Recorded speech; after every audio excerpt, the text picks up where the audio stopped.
there are four typical artifacts that we can use for scoping a business process vertically. We have value chains, we have processes, we have sub-processes, and tasks.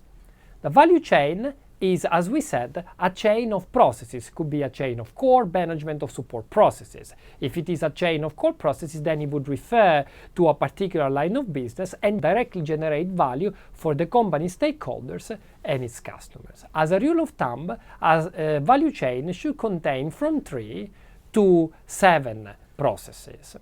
Examples of value chains are procure to service, like for a wholesaler, and risk management. Now, the next artifact is processes. Processes are made of activities and build up value chains. When we define a process in the process architecture, we leave it at a high level of abstraction, meaning that we do not go into procedural aspects. Typical processes inside the procure to service value chain are lead to quote, quote to order, and order to cash. The next artifact is the sub-process.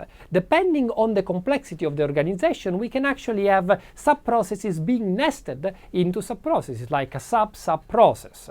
A typical sub-process for the order-to-cash process is the invoice handling sub-process. Another one is the shipment handling one. Sub-processes are made up of activities, which could be sub-processes themselves, or atomic activities, also known as tasks. Tasks are in fact the last artifact that we can use to scope a process vertically. Tasks are indivisible in nature. For example, approve invoice is just one single activity, is one single step. And tasks are used to build up processes and sub-processes. So the typical focus of process enumeration is about value chains and processes, meaning that when we come up with a list of business processes in our organization, we wouldn't typically go any further than the processes themselves. Based on these different artifacts, we can come up with a hierarchical representation of the process architecture, and we can identify at least 3 levels, like in a pyramid. The top level is where we define the process landscape. This is pretty much the diagram of the process architecture illustrating core, support, and management processes, as well as the content of the value chains, where we identify processes, and each process is represented by a chevron. And again, value chain modeling is optional. It's not all organizations that do that.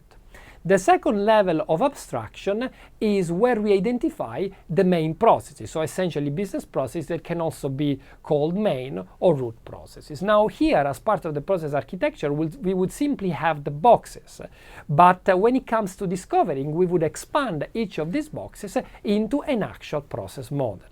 And then we can have further level of abstractions, 3 or above, where we represent sub-processes and tasks. For example, for our order-to-cash process, here we would place the invoice handling sub-process. But then again, the content of these sub-processes is not represented at the level of the process architecture during the identification phase, but only if the parent process has been selected for being managed as part of the BPM lifecycle.